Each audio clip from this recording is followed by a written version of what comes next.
with us. Thank Computer you, Vision Billy sir. CVIP Thanks. conference is in December 10th, 1 month from now. So he's very busy with that conference Yeah. actually. But then, yes. Yeah. Over to you, sir. Thank you, Billy sir, for inviting me to this particular wonderful faculty development program. So as sir mentioned, we all worked together a few years back. So now we are also continuing in our collaboration in various directions. So once again, congratulations to all the participants who have registered to this course. So yeah, Billy sir, may I start? Yeah, please. Yes, Yeah. sir. Please go So ahead. is my voice is clear? So Yes. Please share your is my slides voice is in clear? case I'll just check. Otherwise, yeah. Yeah. Yeah, you are Okay. clearly audible and visible. Yeah, no problem.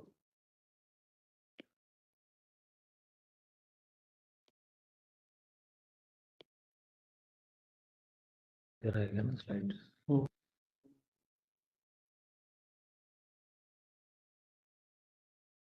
Yeah. So welcome you all. So as this is a quantum AI, quantum deep learning. So as we are also continuously learning on these concepts. So today I would like to share my understanding and experiences while using this quantum in the field of computer vision or in the image processing. So if you have any queries, feel free to discuss with me. Uh, Thank you.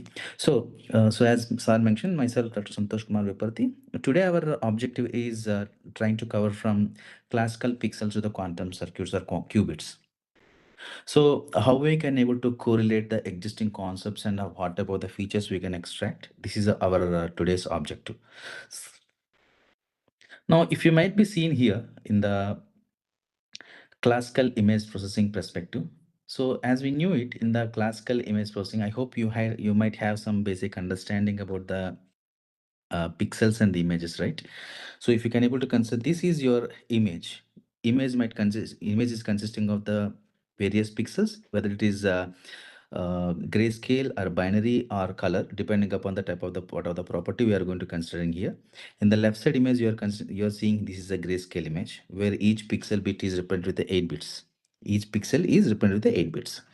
So in the classical image processing, how the analysis is supposed to be done. So let's assume these are all some of the pixels. In the classical image processing, we used to do either the point wise processing, or we used to take a small region. Within that region we used to process it. So if you can able to consider this is an image of a person, either I will going to analyze on each and every pixel and I will make some changes in it so that the resultant could be either enhanced version. The quality of the image can be better if you depending upon the type of an algorithm, or else we used to prefer the neighborhood operation. That means try to take a some portion of the image and you do necessary analysis. This is how we used to perform in the classical image processing technique. That's called sequential processing, and we used to approach some handcrafted approaches. So you may can ask a counter question that okay, there is a recent advancements were there in the CNN. Yes, the answer is right. So CNN also extracts the features in a way. CNNs used to learn the features depending upon the type of the convolution. But there again, depending upon the mask or the filter, whatever we are going to use it, and that particular filter we used to shift. So at various regions, the filters are shifted, and there in the each location, we used to extract some of the features and we used to learn the features from it. This is how the sequential ways, or by using the GPU processing in the parallel ways, by considering about the local regions, we used to analyze the given input image. For the depending upon the application, whether it is enhancement or feature extraction or edge detection or whatever, depending upon that, we used to use different approaches. Some of the approaches we will going to discuss. But whereas comes to the quantum part, here the using of the quantum is little bit different. Rather than you are trying to analyzing on a single or at a particular position, you can use the entire image. You got the quantum processing can be applied on the entire image. That is how this particular processing of the classical versus quantum will come into the picture. So in order to analyzing the entire image information, by using the quantum circuit, we used to have these particular different qubits. Depending upon the qubits and the entanglement concepts, we can able to extract the features. We will going to discuss that what was the different advantages of this. Now, now quantum hardware is now slowly getting accessible to various people. Like now, IBM is trying to providing some 10 minutes free time. Similarly, we can get access of the Penillion also for 5 minutes free, right? So now different platforms now they are trying to providing some of the quantum hardware access. So some of the access are available from Google, Quantum, IBM, and uh, Xen, Xend. So here we can able to get it. Now the interesting problem here is, imagine, okay, let me play this. Imagine this is the problem, okay? There is a match. Here our goal of this particular maze is to enter into the entry point. Then you have to exit from the exit point. This is our task. So if you can able to see it, the overall our goal here is to find the best path where you have to enter and how to get exit, right? Now if you can analyze this particular problem, it is looks like complex optimization problem, because if you will try to see it, different possibilities of different paths are available where you need to find the best particular path so that you can able to exit properly and quickly. This is what our objective, right?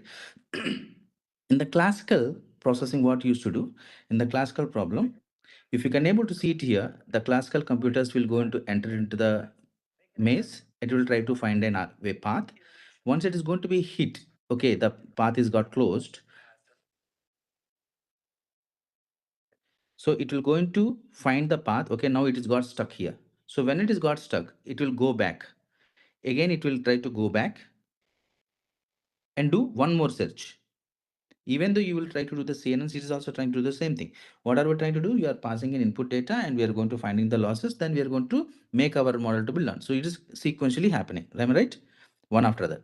But whereas if you can able to use the quantum machine here in this particular process, the basic advantage here is that at a given particular point, it will try to figuring out where all possible paths, how to, from once you enter, it will figuring out all possible paths to get out of the path.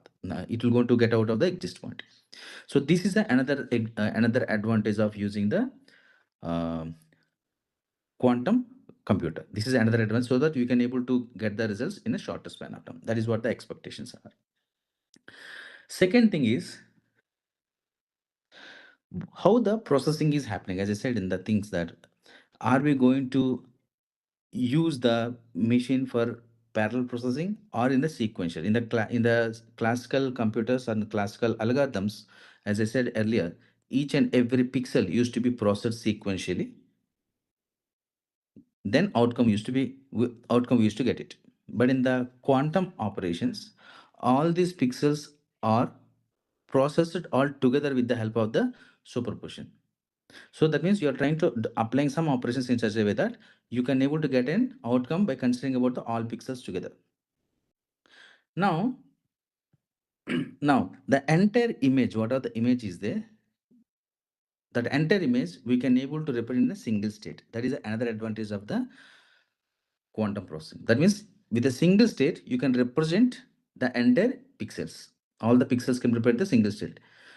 Now, this process, as I said, the outcome here you are getting it by considering about all pixels, right?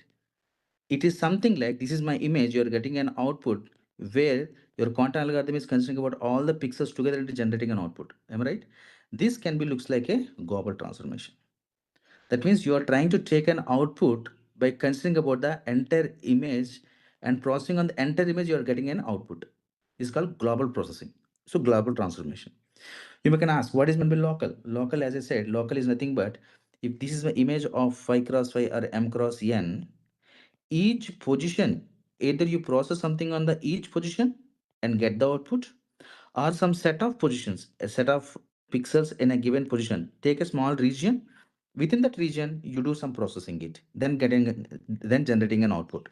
This is called local processing.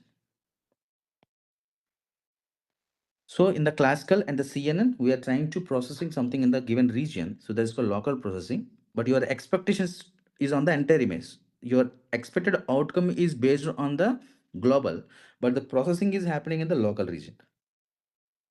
But in the quantum, we can take an advantage of this particular superposition. So the outcomes are going to be happening by considering about all the pixel at once. So you can able to get the global representation of the entire image.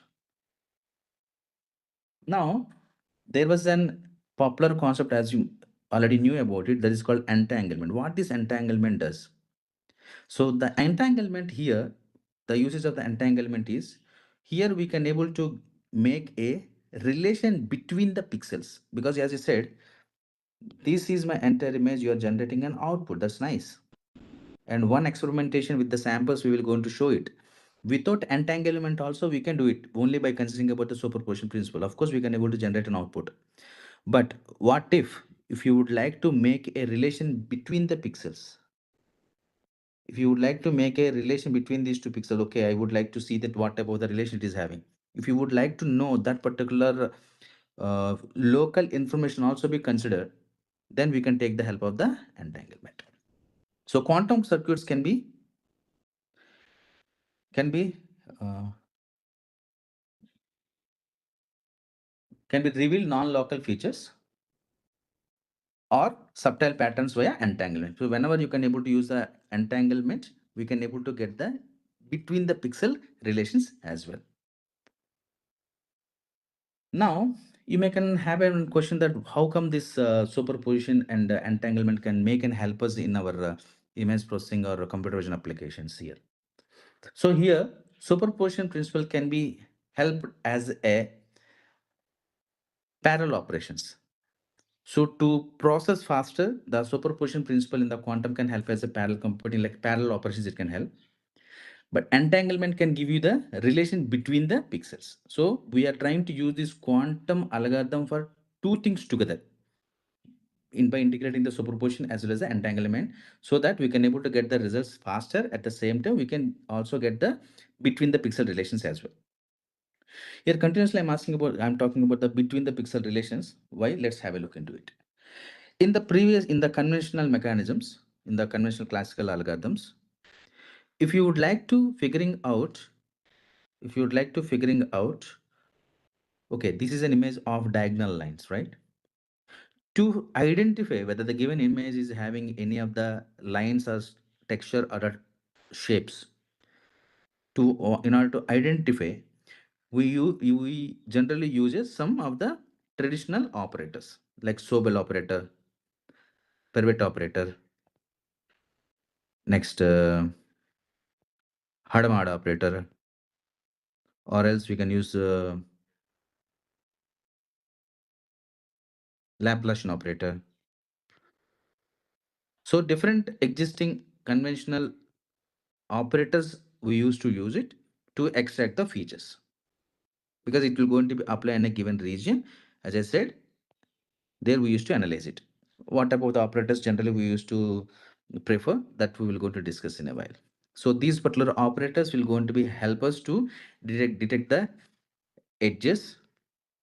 To perform the mathematical operation, we can take the help of the convolutions. So convolution will going to help us to extract such type of features depending upon the convolutional mask values. Right now, in the similar part of things, if you would like to extract by in the quantum algorithms, we can use the help of the entanglement. So we are trying to make a relation between the between the qubits in such a way the outcome is based on the two qubit representation. Why this is specifically I'm addressing, we will going to see in a particular in some of the slides in a while. So as you know that in the conventional we have a bits with where you have a either 0 bit or 1 bit. It's completely definite value. But coming to the qubit, it is in the superposition state. So at a given point, we cannot say that whether it's a head or tail. It's a combination of both, right? Now, as the representation is cat 0 and cat 1. So as you already knew about these things, I'm not specifically stressing on these concepts. So cat 0 is represented as 1 0, cat 1 is represented as a 0 1.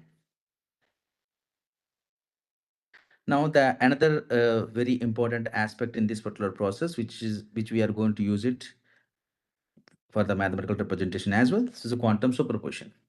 The best example here in the quantum superposition is maybe once you can imagine there is a box where there is a cat, uh, is a cat is present, and some radioactive element is also present, and you do not know whether the cat is alive or dead, right? Because it is in the box, you do not know, right? So now you are trying to figuring out the current state is a mixing of both, right? So superposition is the fundamental quantum property that allows a qubit to be in the combination of 0 and 1 state at the same time. That means once you are seeing this is a box, something is there, you do not know whether it is alive or not, right? You are not aware of it, then how you can able to figuring out? That is an entire overall challenging in the entire process. That means at a given point, the cat is alive or not is also depending upon the radioactive property. Let's assume if the radioactive is on, that means your cat will die. If cat is alive means radioactive is not on. Let's assume whenever you're trying to open the box and you're seeing it, whether the cat is alive, it means what? The radioactive function is not performed. If the cat is died means you know the other state as well, right? So to know the state, you have to open it. That's called the entire quantum state need to be elapsed or collapsed. But in between the quantum superposition, the both the combinations will be there. If you can say this is the alive, this could be the dead. So it is both the combinations are considered at a given state. Now, as we said in the thing, like in the classical computer, you know that whether it's a head or tail, but in the quantum computer, in the superposition principle, we do not know it is a combination of both head plus tail together. So whenever you're trying to representing this in a just mathematical representation here, psi is a combination of both 0 and 1 state. Now the same example we can able to talk in terms of the entanglement part. Let's assume we are trying to developing a system where two coins are interlinked, perfectly linked. That means one coin here it is a head, in the other side it should be the tail. So you are planning to designing a system in such a way. So now if these two points, coin 1 and coin 2, are linked in such a way, if it is a head, you already knew it, other state will be tail, right? So this is what the entanglement means now, but it is a okay, this is what the entanglement is. But now we have to analyze a little bit in which particular situation we can call this as an the qubits got entangled or not. To understand that particular part, whether the bits qubits are entangled or not, to do that, let's have a little bit mathematical uh, steps we will try to follow to understanding this. So as I said, in the entanglement, I have a two states, state A, where no radioactivity or radioactivity. If it is a state B, whether the cat is alive or cat is dead. This is a combination. Now, if I will get to know the common state, that is called the psi state is A naught B naught plus A1 B1. Now you see, if I know one state that is called A naught, that is called no radioactivity, it is an evident that the cat will be alive. So if I know A naught, B naught, I no need to calculate because I already knew it. Similarly, if I know A1, B1, defaultly I will know it. Now the thing is there any way to separate this particular expression? If in case, if you could able to apply some tensor products or anything, if you could able to split this into two parts by means of anything, then this is not entangled. Now, what could be the definition for the entanglement? If you can represent any state as a tensor product of the child state. I have a two states. If you can able to represent something in as a tensor product, then that state is not entangled. But in this case, A naught is a separate state and B naught is a separate state. A1 is separate and B1 is separate. But of course, A naught, B naught could be interlinked to each other. But within this particular A naught and A1, we cannot able to make any splitting. So this is perfectly entangled. Let us to understand this mathematically in considering about some of the examples here. Let's consider this is one of the simple example. I have a one particular quantum circuit with two qubits. Initial qubits, the initial state is the 50 state, where both the qubits are initialized with 0 state. So both are going to be initialized with 0. So initially the size 0 is the initial part. Whenever you are here, you are trying to initializing with the 0 states, right? Now what is your target? Let us to analyze at the first barrier, or you can consider about the barrier, or you can consider about the level, right? Anything will be fine. Level 1 or barrier 1, whatever the terminology you're going to use it, fine. So let us to understand what is actually happening at the phi 1 state. At the phi 1 level, it is the combination of the two qubits. That's called phi 0 is nothing but 0 0. It can be represented like this, right? So it can be represented as a tensor product. Now, what are you trying to do? The first of psi 1 is equivalent to the psi 0. Now, what are we trying to do? Here we are trying to apply a C naught onto the Q1. In the qubit 1, we are applying the C naught. So while you are applying the C naught, this is the C naught representation, right? So here we are trying to applying about the C naught. So in the C naught, how you can simply can represent this? Phi naught is phi 2 is nothing but Cx with 0 state. That is called the phi 1. So if you can able to expand it, you are going to get as a 0 0 state. As you can able to see it here, 0 0. What is meant by C naught? C naught is the combination of this. So if you can able to substitute here by taking this 0 state as a common, you can able to end up with this 0 0. Now the question comes here is the end of the psi 2. The end of the psi 2 is a glass state, that is called after the second barrier. You are getting the final result, that is called the psi 2. Now the question comes here is that as you have applied the C naught, whether these particular values are going to be changed, because here the control bit will is Q naught, right? So as the Q naught is the 0, so it will, the state is not going to be changed. So here the C naught does not going to be changed. Now you see one thing, as we got the final result as 0 0, can we represent this in the form of any of the tensor product? Of course, yes, we can represent this into form of a tensor product like this. That means whatever the 0 0 we got it, it can be represented as like this. So as per the entanglement, if any of the qubit represented in the form of a tensor product, any of the state can be represented as a form of a tensor product, then it is not entangled. Now, this particular simple circuit is not entangled. So the same thing, whatever we have discussed, if you can expand this into form of a numerical example, we are going to be ending up with the same. If you just, you can follow the same representation because the initial states are there. So phi naught will be the 0 0 state. So once you are applying here, you are able to going to get this particular C naught, apply C naught on the Q1 bit here.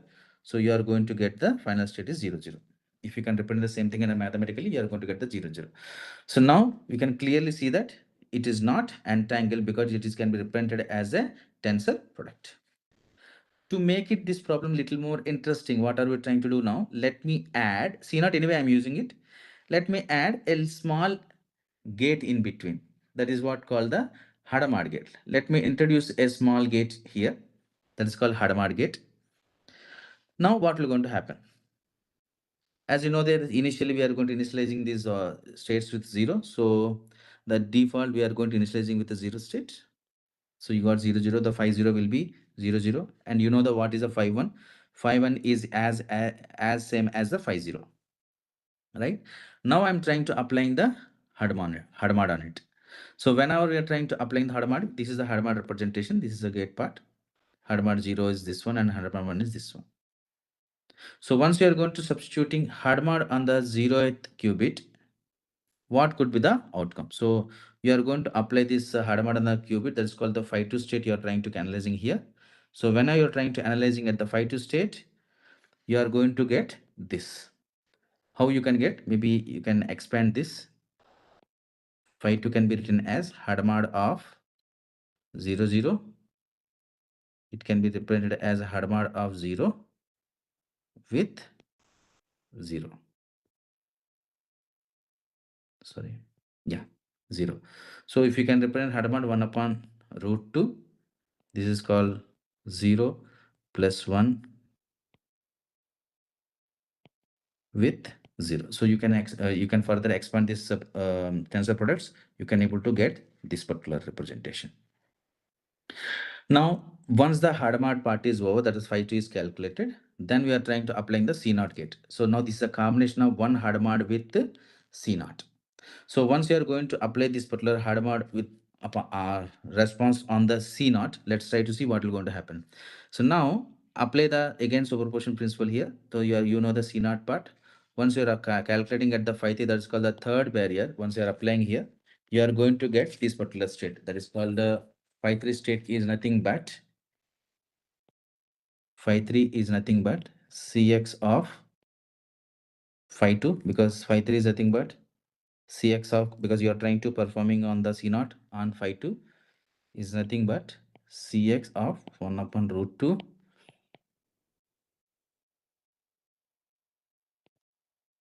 right. So you can just further expand, take the common. Phi 3 is nothing but 1 upon root 2, 1 upon root 2, 0, 0 plus 1. So here, this is the final state you got it. Is there any way to split this? Because you got the final state as 0, 0 and 1, 1. Is there any common items are there in between? No. Now this particular state you cannot able to split or in the form of a tensor products. We cannot, right? Now this can be considered as entangled. Now this can be considered entangled. That's called Hadamard plus C naught can be considered as a entangled. And this particular representation could be as one of the a popular Bell state we can consider. So this particular can be considered as a Bell state. Now the same example, if I will do on the matrix representation, so this is what you are going to get it. This is called phi naught state. Phi naught, phi 1 is phi naught and phi 1 is equal to same. Apply the Hadamard onto it, and this is the Hadamard part. Apply the matrix operation, you got this. Then you apply the last phi 3 state upon the phi 2. So once you apply the C naught on phi 2 state, you are going to get this. So the final representation of the phi 3 is this. So now it cannot be further split in the form of a tensor product. We can say these two are completely interlinked. So entanglement is perfectly formed. Now, if this is, let's assume, is clear, let us to extend to the third example, then we will going to close this. Now, what are we trying to do now? Okay, there was a combination of Hadamard and C naught. We got the entangle. In the previous case, between the two qubits, you have simply applied the C naught. Entanglement is not happened because the outcome could be represented in the form of a tensor product. But in the second case, we could not able to represent in the form of a tensor product. So that is entangled. Now let's solve this.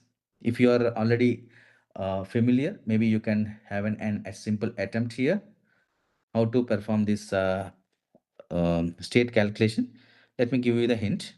As you know, the phi naught and phi 1 as we have calculated earlier, and we also calculated the phi 2 state in the previous example, right? So till phi 2, we already knew it. On the phi 3, that is called the psi 3, what are we trying to do? We are trying to do an applying a Hadamard on the Q1 bit. So now you can expand this phi 3 state is nothing but apply Hadamard on the phi 2 state. Once you're expanding it, you got this. The last interesting part is applying C naught. C naught you're applying on where? You're applying on here, right? Now, once we apply the C naught on the phi 3 state, we are going to get the phi 4 state. Now you see logically here, is there any way to split this particular representation? We can split it, right? Because here the 0 and 0 is common, and here the 1 and 1 is common. So we can re-represent this. So I will show you the final outcome. The same thing, whatever I have discussed in the sum of a matrix form for quick understanding. If you're interested, maybe you can go through this. Now the final state, whatever you have discussed here, this is comes like this. This is coming in this particular form. Am I right? Phi 4. Now, can we represent in the form of a tensor product? Of course, yes, we can do that, because you can, there is a common items are there that is called either 0, 0 and here the 1, 1. So once you can able to split this, you are representing in this particular form. So at the end of the state can be represented in the form of a tensor product. That is a final state. The final state is represented in the form of a tensor product. Now, can we call this as an entangled? Now, we confidently can say that these are not entangled. So it means that if you're trying to use a different gates with a combination of C naught, we cannot say that these are entangled.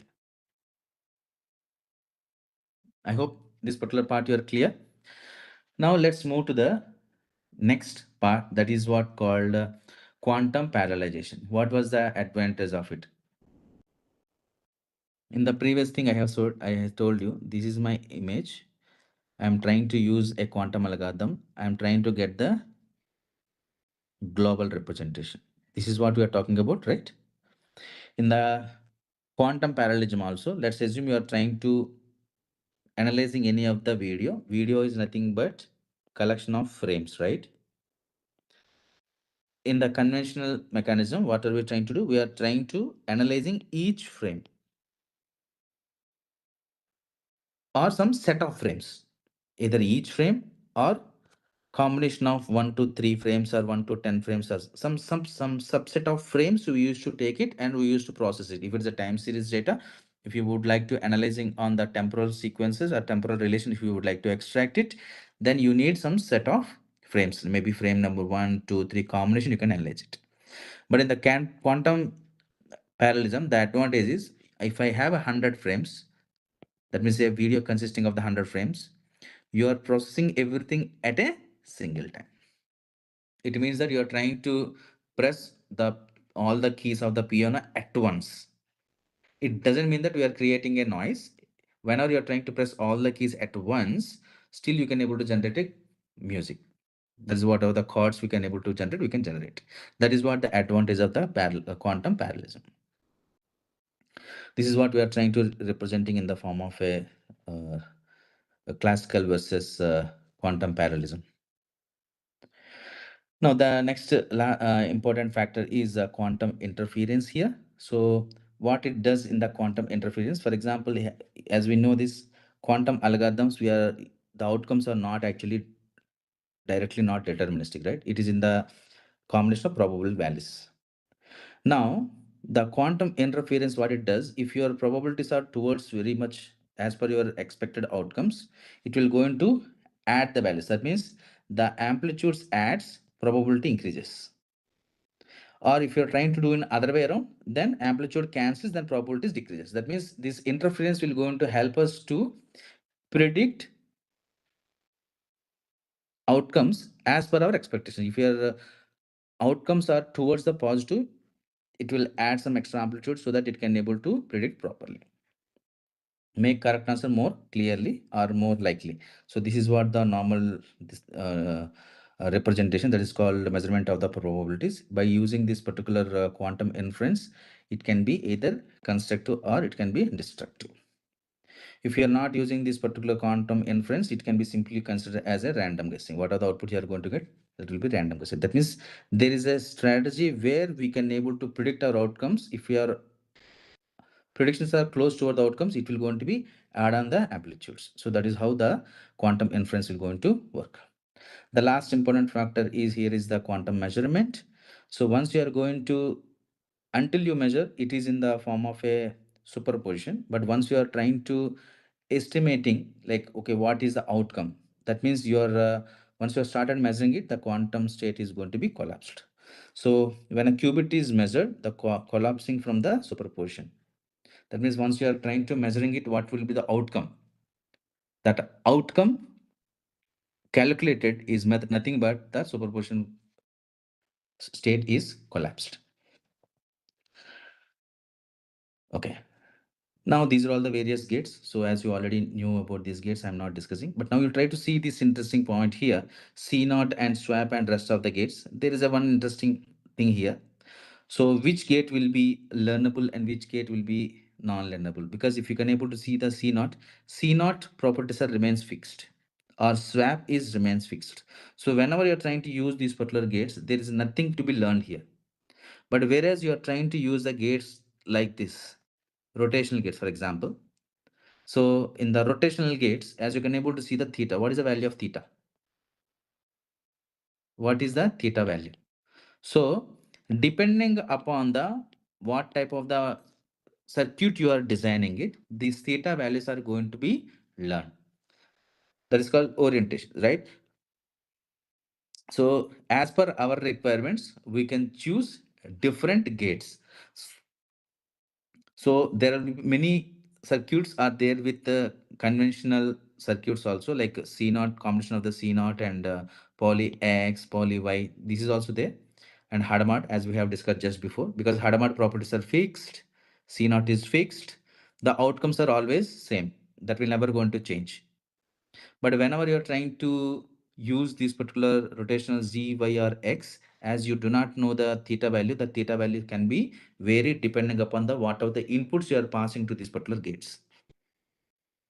So in some of the works, we are going to use these particular gates. So some of the examples I'll go to show it to you.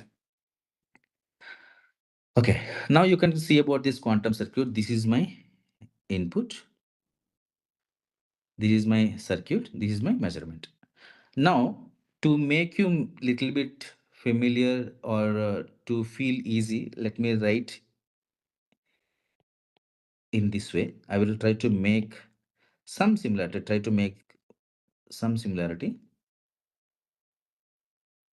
with respect to the neural networks, so that you may can feel some relation, what I was trying to explain. Now you see, in the neural networks, every input is connected to the every hidden unit, right? In the hidden layer, this is my hidden layer. In this particular hidden layer, I have a hidden neurons. That means this is my input, right? This is my input. So this particular input is connected to one hidden units in the hidden layer and doing some mathematical operations. And that outcomes are passing to the next hidden state, and so on, generating an output. This is what the simple neural networks. Now here you try to see it here. Okay, this is a conventional, because you can take the classical bit here, the pixel. Maybe you can consider about this particular pixel. What are the pixel value here? 1 to 9 values you can pass it, and that between the pixel values you can do some linear operation, then convert into non-linearity and so on. But here in our quantum we cannot do directly like that, because in the quantum the inputs are qubits. That means whatever the classical information you are trying to use it, first thing you need to consider is, okay, you need to change this classical pixel to qubit form. Some process you need to apply. Once you are going to convert this into qubit form, then this particular different gate combinations you can use it. As I said, here the Rx gate and here the Ry gate. So as we have said in the previous thing, Rx gate and Ry gates, as you can see, Rx and Ry gates, here the theta values are there. That means you are trying to make your thetas to be learned depending upon the properties of the whatever the qubit values you are trying to pass it here. That means what are the classical information there, you are converting that into qubit, then you are trying to processing it. So here you are trying to know two things. One is the hyperparameter, another one is parameter.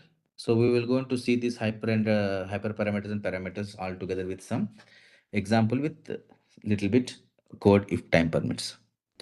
So in this particular entire sequence, we are trying to have a qubit wire represents the state of each qubit over time. This is called quantum wires. These wires. Quantum gates. You are going to use different gates here. At the last, you are going to use the measurement. Once you are going to calculate the measurement, that means outcome you are estimated. It means the quantum states are collapsed. This is one simple circuit, right? So now you can able to see this. This is my quantum state. This is my initial embedding here. This is my initial embedding. So this is my VQC, variational quantum circuit, where I have a quantum wires and the quantum gates and the some combinations of the C naught, everything is there. And the last we have a measurement, right? Okay. Now, what are we trying to do with this particular circuit? What are we trying to do with this circuit?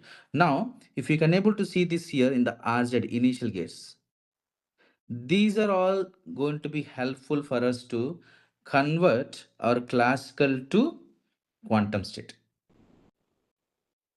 So once you are converting this classical to quantum, these things are fixed. Then the VQC came into the picture.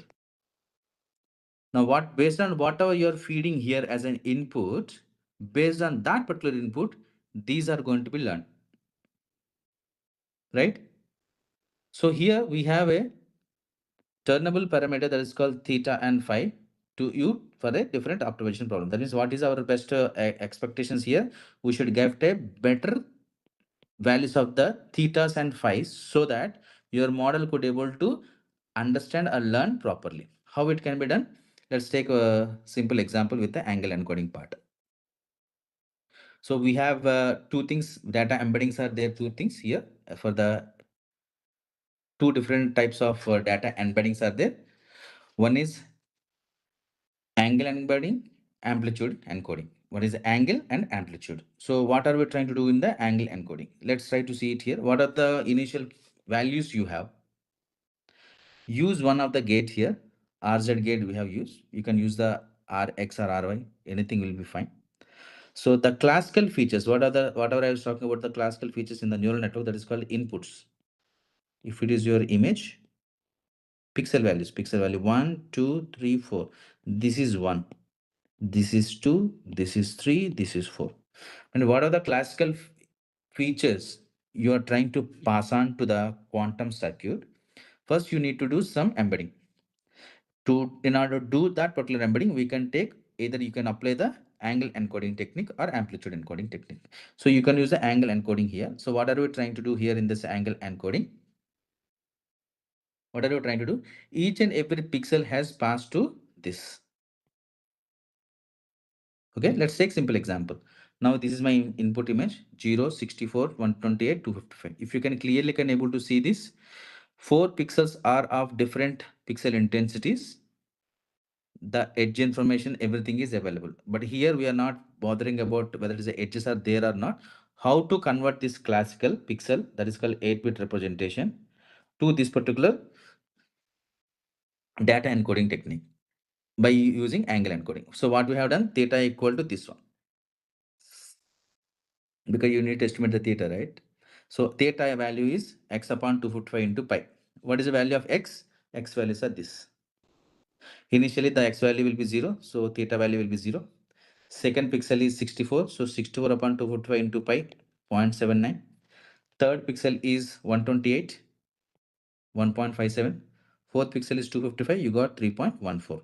So depending upon what are the pixel intensity values we have, by applying some angle encoding, here you got some angles, different angles, you got it. So here if you can able to see this particular bit is trying to representing the pixel called 0. This is representing about the pixel 64. Last one is representing about the pixel 255. The second one is called amplitude encoding. This is the angle encoding. You can simply take the angle part and substitute your classical values, and you can able to convert that each and every pixel value is now converted into some angle.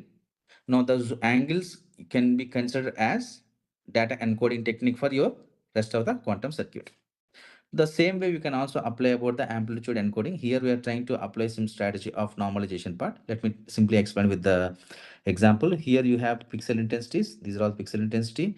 Take a normalization factor. You got the normalization factor. Then you try to substitute this particular value on the each and every pixel intensity, 100 upon something and so on. Finally, you got these values. Now, as and when you got these values, these are all called amplitude values you have calculated. Now, make a relation with respect to their positions. So this particular 100 is the first position, that is called 0, 0 position. Second will be 0, 1, 1, 0 and 1, 1. That means my given image is of 2 cross 2. That means pixels are separated at a 4 position. That is 0, 0 position, 0, 1 position, 1, 0 position, 1, 1 position. So for each and every position, you are going to consider, and for that particular position there should be some amplitude value, some values are required which can be a representative of the original pixel intensity. So we are using the amplitude calculation here. Once you calculate the amplitude, first pixel value 100 represented as 0.272 in the amplitude calculations, link up with the first position. Second one is 150, link up with the first position. 200 is link up with the second position, and 250 link up with the third position. So here the each basic state encoded, this is the final state, is a basic state encoded as a pixel location and its amplitude encodes. That means now this particular state is a combination of both pixel, indirect value of the pixel value, and positions. So position of the pixel as well as its intensity values are re-represented in the form of a position in the quantum state, at the same time pixel value in the amplitude encoding state. With these combinations we are going to form a final state. This is called amplitude encoding. So once you are having these two, either you can go for the amplitude encoding or you can able to go for the angle encoding, anything of your choice, you can use anything. Then you can able to form, and then you can able to apply this on the different image processing or different applications. How it can be applied on the different image processing applications? Let's have a complete overview. This is my image of m cross n. M cross n is my image. Now what are you trying to do? You are trying to converting this each and every pixel into, first you have to convert this classical into quantum state, right? So that's called, and some embedding technique need to be applied. That is called phi of phi. Either you use the angle or amplitude, your choice. Once you have converted these pixels into some of the embedding, that could be passed as an input to the quantum circuit. Now, let's assume this is my image of having cat. That image is having a cat. And another image is having a dog. Once you are trying to train your model on the cat and dog, this is called classification. How many classes I have? 2 classes. Then this part is not involved. After the measurement, you can get the outcome either cat or dog. But here, what are you trying to get here? This is called a restoration problem. Restoration nothing but the size of the output is equal to the input size. So if you will try to see it here, the image size is of m cross n here, n cross n. Output is also m cross n. That means output size is equal to the input size. Both are same. How you can do that? Because once you have calculated the measurements here, it will be collapsed, right? The quantum states are going to be collapsed. So what are you trying to do? You try to do the reverse processing. Once you are getting an output here, you calculate the again embeddings and convert into form of an image. So one example for this, we are going to solve it in a while. So before going to discuss about that particular example,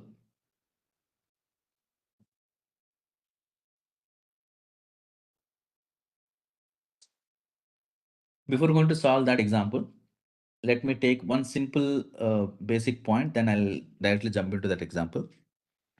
In the image processing, we have a various uh, solutions are there. As I said now, here the outcomes are as expected as the input size. So if, let's see this. If this is my input, this is my input of m cross n.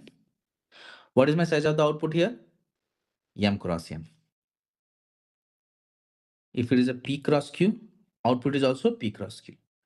What is the difference between these two? The sizes are remain same. But what is the change? The change is visibility. So outputs are clearer as compared to the image input size. Am I right now? This is what the very basic image enhancement problem.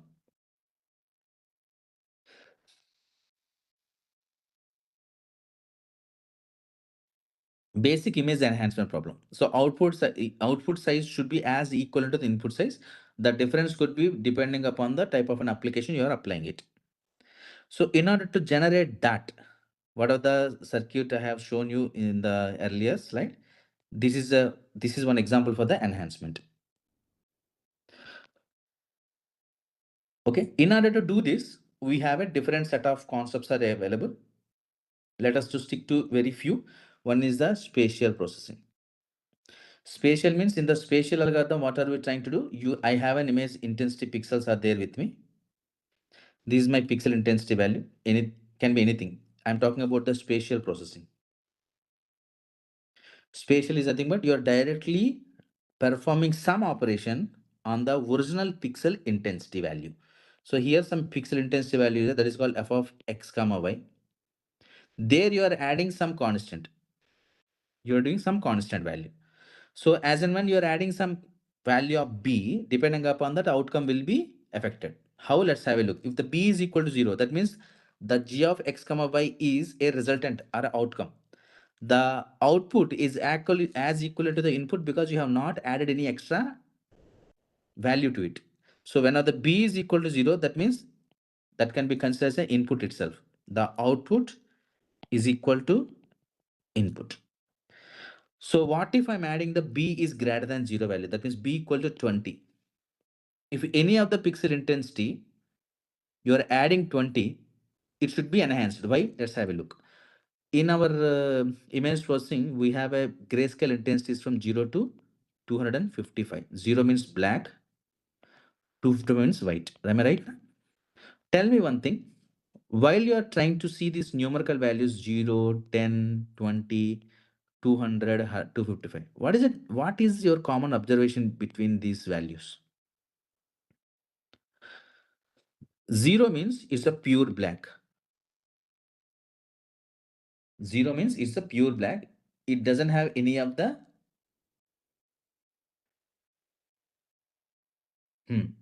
So 0 means it's a pure black. What is meant by 10? Now 10th pixel is not as pure as the 0th pixel intensity. Why? You have added a little brightness component to it. The amount of the brightness you have added is depending upon the how much of the value you are adding it. Right? That means if you'll go for the 0 to 20, that means some percentage of the whiteness component is present. Right? That means whenever you're adding any of the b value greater than 0, that means you're trying to adding the whiteness component to the given input sample. So whenever you're using the brightness component to the given input sample, then there could be a chance of increasing the brightness. Similarly, b is less than 0. That means you're trying to subtracting some component from the original intensity.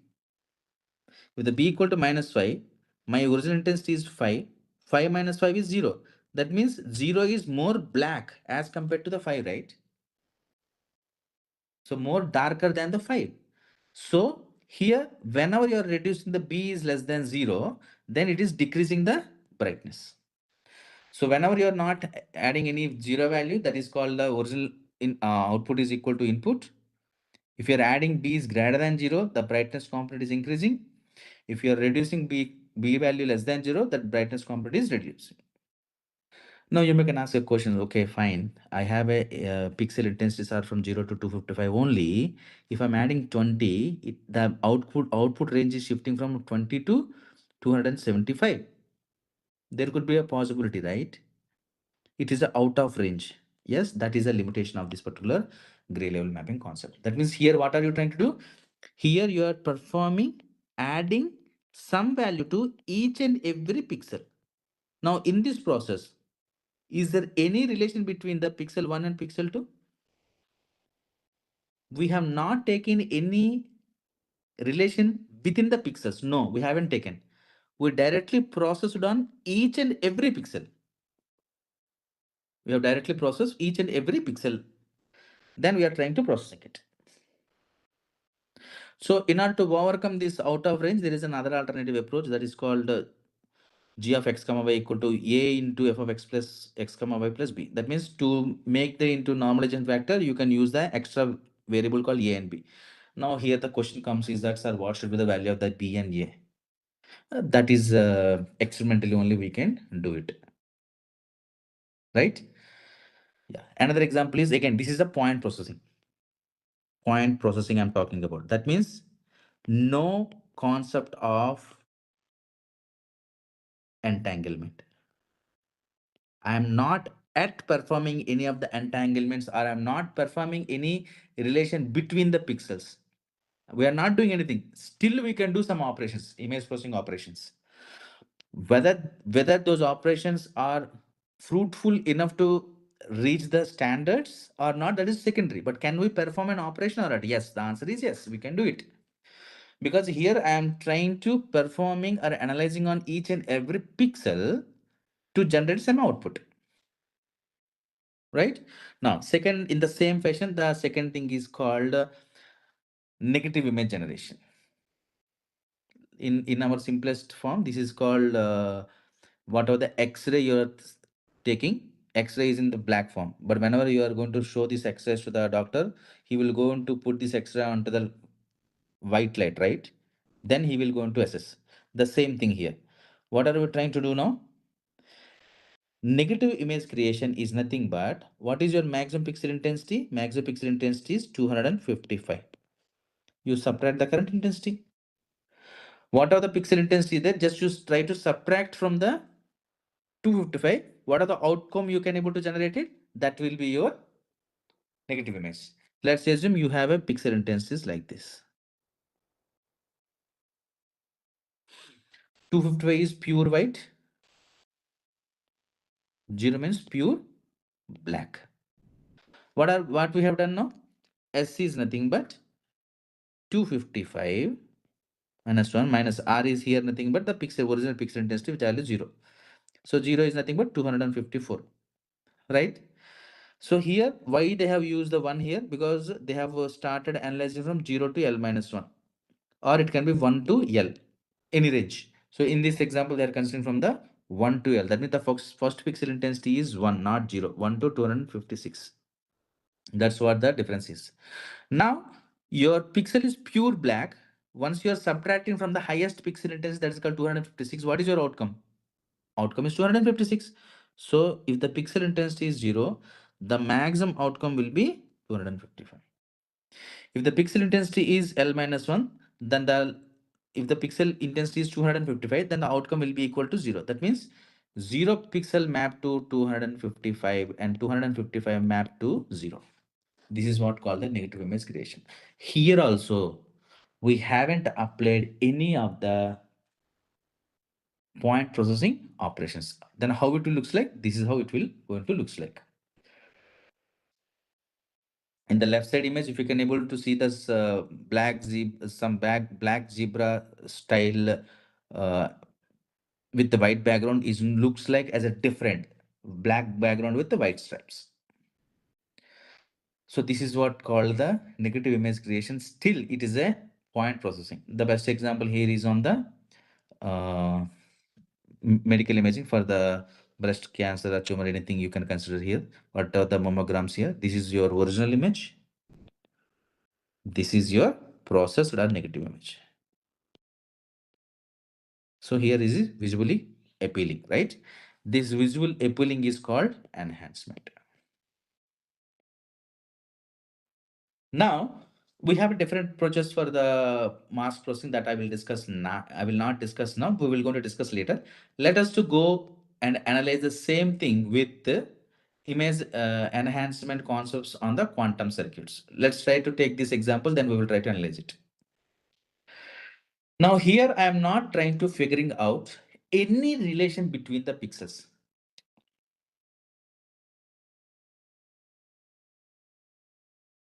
I am not trying to do any relation between the pixels, but can we perform any of the quantum algorithms on it or not? This is what our target is. So now the answer could be here. Yes, we can perform some of the quantum operations here. One second, please. Just a second, please.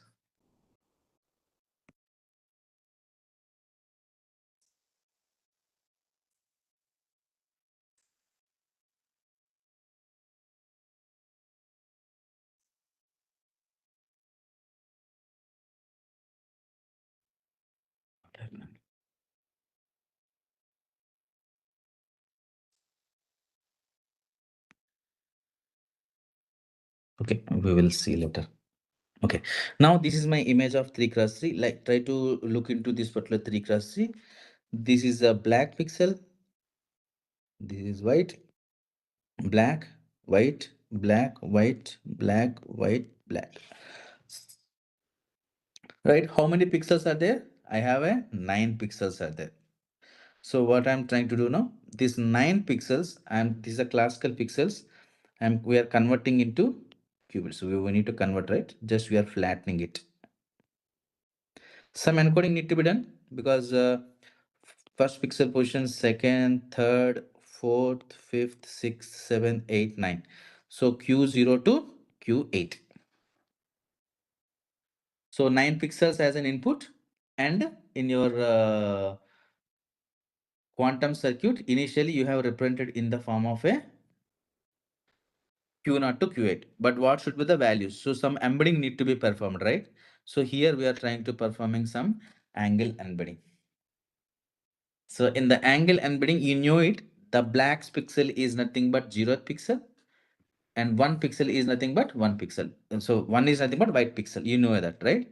So once you're converting into angle embedding, so 0 multiplying with pi is 0. 1 multiplying with pi is pi, and so on. So as you can able to see it here in this example, if you'll try to see it here in this example, your inputs are, what are the input values are there? What are the input values are there? You are converting these classical pixel intensities of 0 1 0 1 0 1 0 1 0 2 0 to pi values. So this is 0, this is pi, this is 0, this is pi 0 0, this is pi 0 pi and 0. Clear? So this is how you have converted your classical to quantum state. Now tell me one thing here. Once you're applying this particular angle encoding, whether these values will change in the first level, in the first barrier, is these values are changing? So those values will never change, right? So this will be my hyperparameters. Because input values will never change, right? Because if the pixel intensity value is 10, by applying some angle encoding, you will get some value. That particular value, that value will be remain same for the throughout the process. Lecture long. I'm in lecture. Right? This will never going to change. Then where the changes will happen? So as I have used a simple another circuit in continuation to my encoding part, where I have used two different circuits. One is RX gate in a sequential I have used. You can use the combination RX, RY or anything. Now here, as I have to start initialization, I have initialized with all zeros. So here These particular two states, what are the barrier 1 and 2 are there, those initial values, the angles which have initialized is with zeros for a quick understanding. Randomly, you can initialize any values here, but we can initialize these parameters as zero. So these are all the parameters that will change and learn eventually. These values of the zeros will change later on. So all the parameters initially initialize as zeros. Now to see it, okay, this is only the simple circuit, right? If you can see, there is no much relations between the qubits because simple circuit, because q0 passing to ry, I have done some encoding, then passed to the rx gate, some output I got it. Again, I passed to rx gate, some output I got it. Now I would like to see that, okay, this particular 0th bit, what are the 0th bit is there? Initially I have passed it. After the third rx gate, whether this particular rx gate is trying to give outcome is towards 0 or towards 1. That means to know that here we are using one Pauli gate here and rest of the things will be identity matrix. So how much the first qubit behaves towards cat 0 or cat 1? Because I have only two bits qubits, right? Whether it is going to the cat 0 side or cat 1 side. Similarly, this one is for the only 0th pixel. See this pixel one I'm talking about, this first row is only for the first pixel called black. This is only for the black. The second Q1 is only for the white. Similarly, what we have done, how much of the second qubit behaves towards cat 0 or cat 1 and so on. So here we are, once these all individual pixels are processed through quantum circuit, simple quantum circuit, you got some of the outcomes. So once you got some outcomes, so you need to estimate. Am I right? So this is one small snippet. I'll going to show some of the snippets in a while. So this is for our estimator. So in this particular estimator, what are we trying to do here now? So whatever the outcomes you got it here, whether it is towards the cat 0 or cat 1, because the first pixel is towards the 0 or 1. Second one will be to the 0 or 1. Something is required. To do that, we are going to apply one of the estimator. This is called air simulator. By using simulator, we are applying some estimator. So with the 10,000 number of shots. Now, once the estimator has given some values, because whatever the estimator gives, it is not in the form of ones and zeros, right? It will be some values in between zeros and ones. Now, you need to calculate the losses because this particular algorithm, this particular image, you have passed to the input. These are all fixed. These are all fixed because this will never change. The values are fixed. This will never change. This is called hyperparameter. But where there could be a chance of changing the values in between these two. Because here you have initialized with 0. Now this theta values, maybe there is a possibility of changing these parameter values called theta. Here there could be a chance. How to get that particular new updated value? The here updated value here you can do with losses called L1 loss. So you can apply some of the losses here, L1 loss. By using this particular L1 loss, you can able to get the outcome. So how to generate an L1 loss? Just let me give you one simple example here. So for the estimator has given some 9 values. 1, 2, 3, 4, 5, 6, 7, 8, 9. 9 values you got it. Like A, B, C, D, E, F, G, H, I. 9 values. What is this L1 loss does? L1 loss does A minus, what is your original pixel intensity at that particular location? It should be 0, but actually once you are going to yeah, it should be the pixel value intensity called 0, A minus 0. Second one will be B minus 1, C minus 0, D minus 1, and so on, I minus 0. So you got these differences, difference 1, 2, 3, 4, and sum all these differences. Sum of all these differences are considered as the L1 loss. Sum it up, pass on that particular loss and update the gradients. So here the what are the gradients here? The gradients are here thetas. So once you are going to performing this training by using this L1 loss and this simple quantum circuit here. So this is how the losses will going to be reduced as and when you are increasing the iterations. So initially at the 0th iteration, the losses are extremely higher.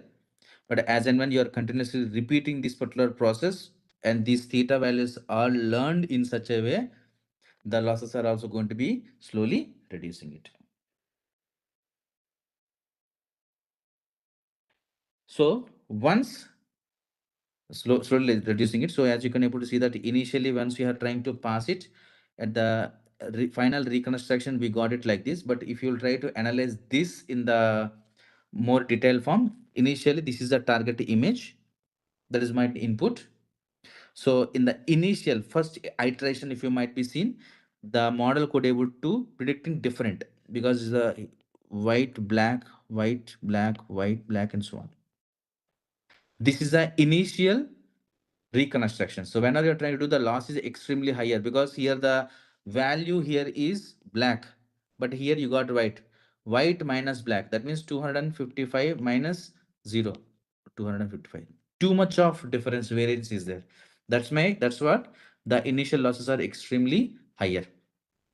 If you continuously repeating it, where these parameters like a theta could able to learn properly, the exact theta values could able to learn properly, then these losses will be reduced. As you can able to see here, the losses is reduced.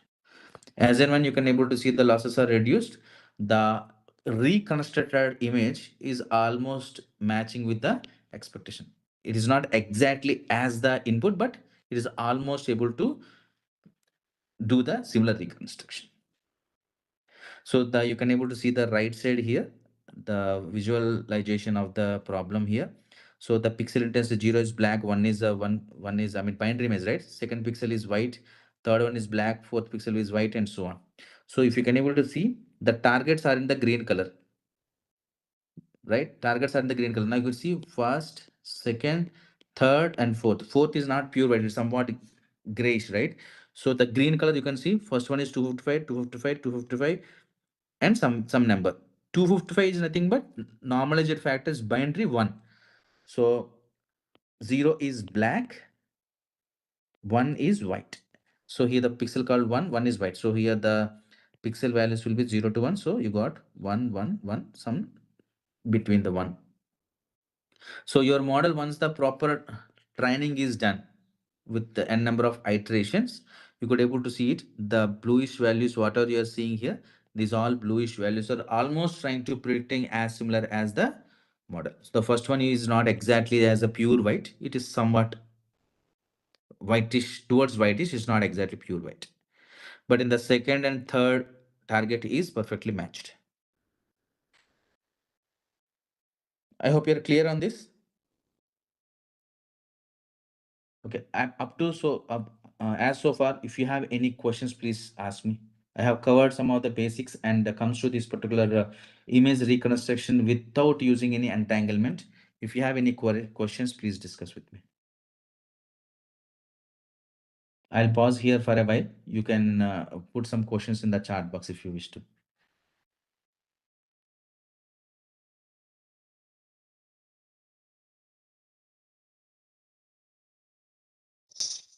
Yeah, participants, please look at. You are maybe feel free to ask questions. I'll pause here for a while. I do not know how many of you are familiar with the image processing or computer vision concepts. If you can tell me, then based on that we can make the little changes.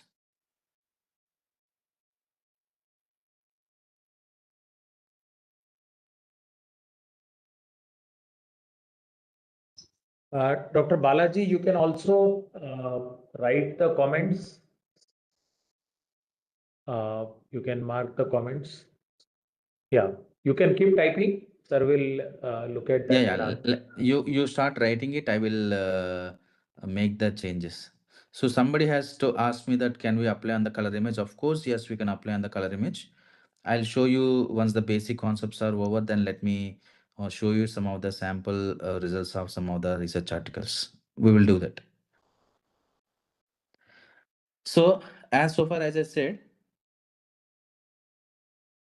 so whatever we have so far discussed is on the point processing. This is a image enhancement part. The whatever the circuit I have shown you, the simple quantum circuit without using much, without making any much relation between the pixels, still we can perform some of the algorithms, like we can apply the quantum circuits to it. If time permits, I'll quickly will show you the code. I will not spend much time on it. I can share you the code directly with you. Let me share my screen from another place.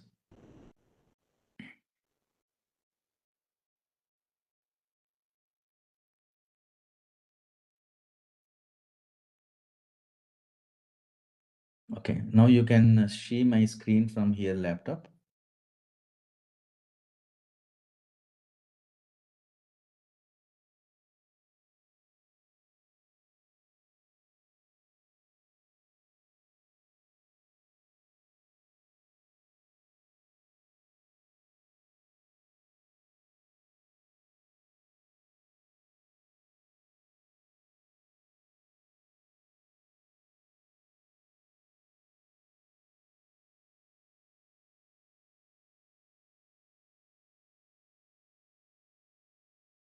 Yeah.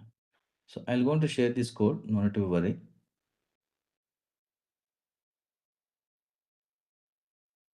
Yeah. So whatever so far we have discussed about initially the whatever the initial libraries which are required, you may can load these all libraries. That is called importing libraries and matplotlib, whatever is required for our requirement to show the graphs. You can import the libraries. Once the libraries are over, let me directly go to the image part. Here, let's have a look into it. This is my image, right? So in this particular image, here we have simply make this particular image, the pixel intensities are simple, straightforward. 0, 1, 0, 1, 0, 0, and so on. Okay. Now, what are we trying to do now here? I need to do the some normalization. So initially we have applied normalization. As I said, this particular pixel intensity is not exactly 1. It is 0.75. It was intentionally has given in this example. You can apply the same thing for 1 also. That's not a problem. The intention here of providing the 0.75 is it is not completely as a binary image. Okay. This is somewhat a combination of the gray flavor also, because as you know it, even though the pixel intensities are zeros and ones, once you're applying this quantum circuits, the outcomes will be not exactly in zeros and ones, right? So here you are trying to using the estimated values, because how many number of inputs you are passing, those many number of outputs only you're expecting, but it should not be exactly a zeros and ones. It should be somewhere in the probable values. So to make this mimicking this ranges, here intentionally we have given the value as 0.75. Okay. So once you have done the 0.75, you can apply for this particular normalization of the image. So once you do the normalization, as you know that this is 0 and 1 and 0.75, this is common here. Then the circuit we have designed here, simple circuit, whatever I have shown you, this is a simple circuit, intentionally not applied any of the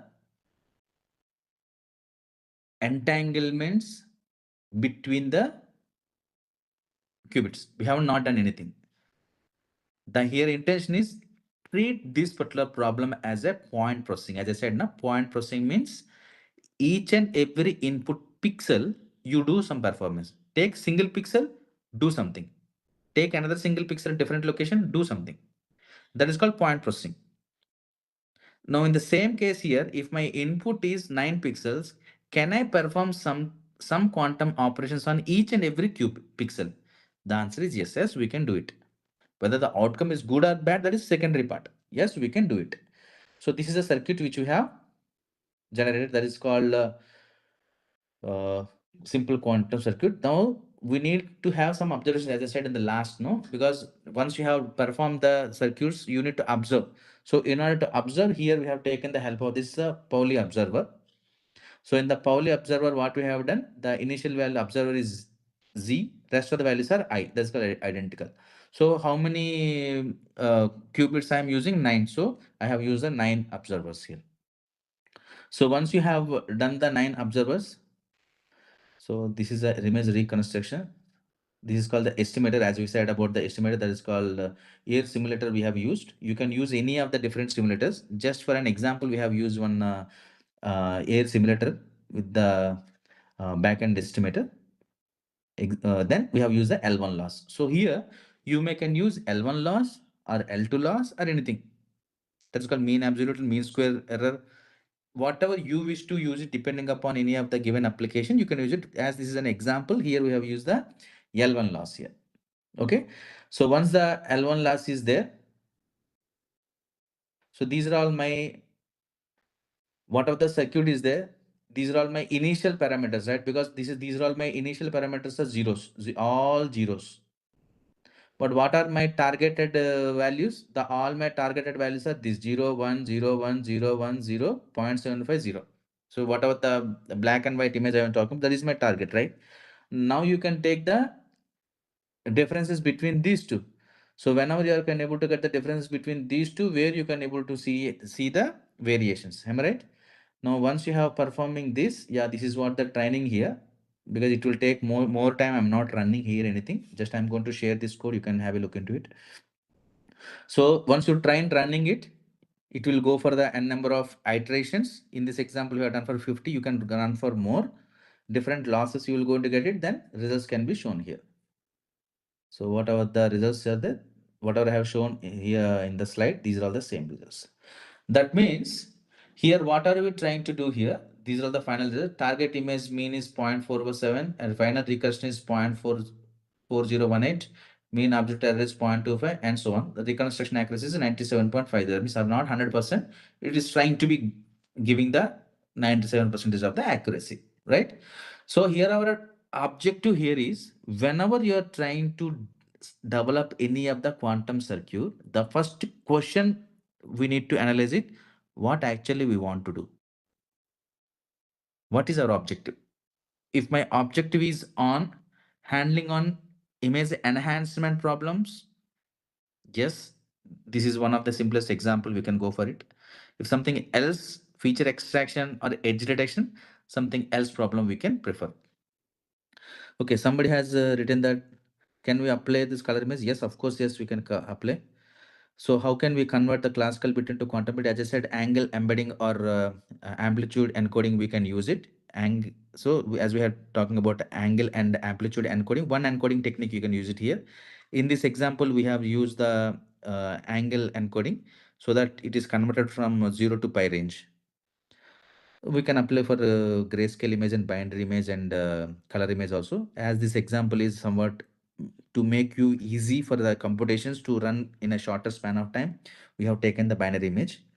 How pixel analysis is possible even though quantum changes as per multiple learning as time factor? I didn't understand. What is this? How pixel analysis possible even though quantum changes as per multiple learning as time factors? Sorry, I didn't understand the question. How efficient is this for the large image of 4K, etc., and for AI upscaling? Yeah, this circuit might be not good for the 4K type of an image. It's different quantum circuit, we need to use it. This is just to understand what type of the relations we can able to extract by using the quantum circuits. So you might be seeing various literatures everywhere. There will be a quantum circuit. There is a different gates they will use, entanglement they will, I mean, a C naught gate they will use, and so on. So what actually happening? How you can able to visualize? For that visualization, we have taken this example. Operation of the rational Q0. Okay. Why 3 encoding is applicable here? As I said, it's as an example. You can go for 2 or 3 or 5, just as an example, because I do not want to make any gate in between the Q0 and Q1. I want to make this as simple point processing example. So, okay, let me come back to my tab here for quick reference here. Okay, now you try to see it here. I can understand your queries. Now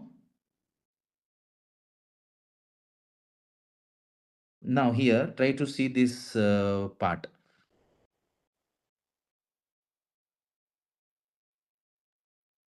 Now, in this part, what we have done? We have done nothing. This is my image. How to erase this?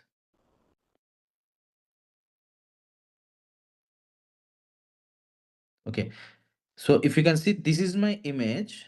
1, 2, 3, 4, 5, 6 pixels are there. First pixel, second pixel, third pixel, fourth pixel, fifth pixel, sixth pixel. You have done something individually. There was no relation of the first and second pixel. No, there is no relation. To make that particular process could be done, we have taken this simple example as I shown you that 3 sequential RX gates we have used. There was no such specific logic for using it because I do not want to make the circuit more complex because it's a initial understanding. At the same time, I do not want to spend more time on the training because I have an image, some circuit, and here I got an output and loss. So my model definitely will try to learn depending upon the what type of the loss function you are going to use it, but how it is going to be learned. What are all the parameters? What are all the hyperparameters? To make you clear, this example you have considered. For the large image, are we able to code in Colab? No. For the larger scale images, definitely we can't do in the Colab. For that, you need to have a GPU-based machine with high-end CPU cores and some simulator combination is required. I'll going to maybe show you if time permits. Yeah. Second important part is neighborhood operation for detecting the edges. This is also image processing only. Now you see. Now here the previous concepts will not work. Here different concepts are required. Why? You see it here. In the spatial operation, now you have taken a 9 pixels. Now in the 9 pixel, you are doing some operation to get a single value. That means the outcome g of x comma y is processed on more than one pixel, then you are generating an output, right? This process is called neighborhood processing.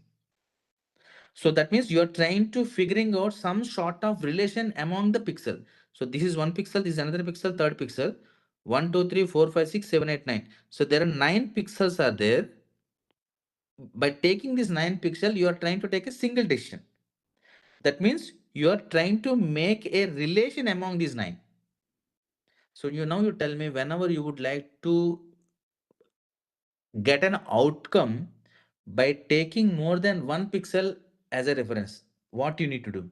You need to apply some sort of entanglement concept you need to apply. Then only you can able to get this particular pixel in between pixel relations, right? So in this particular process, to get this particular neighborhood operations, you can take the choice of the kernel or the region because this particular thing will going to cover it on an image because this is a small portion. You can take it and analyze it. Again, you take another small portion and again analyze it. That means here to pick a small portion from a given input sample, you can use this concept called kernels. So kernel or filter or anything. So these are all different kernel sizes. We can use it. This is a 3 cross 3. This is a 2 cross 3. This is a 2 cross 2. This is a 3 cross 2 and so on. So generally we prefer to go for the odd combination of the kernels, not by the even combination. We will try to go for the odd combination, 3 cross 3, 5 cross 5, 7 cross 7 and so on.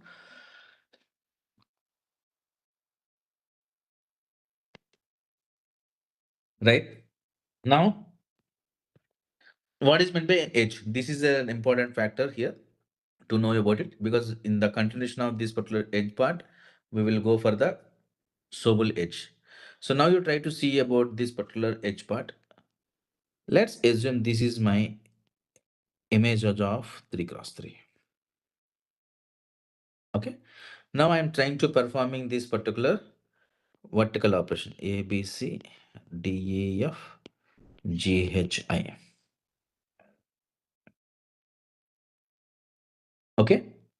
Now let's apply this vertical operation on this particular image. So how you can able to apply this? Just perform a convolution with -1 0 1 -1 0 1 -1 0. This is my vertical operation, right? What are we trying to do? Just you can do the element wise multiplication and the summation. A into -1 plus B into 0 plus C into 1 plus D into -1 plus E into 0 plus F into 1 plus G into -1 plus H into 0 plus I into 1. This is my operation. How many outputs you got out of it? Once you do this element wise multiplication and the summation, you are generating a one value only. One single value you can generate it. Am I right? So now what actually is happening by applying this? This is where we are talking about edges can be detected. How edges can be detected? Let's have a look into it. Let me take a numerical example for your easy reference to identify the edges got detected or not.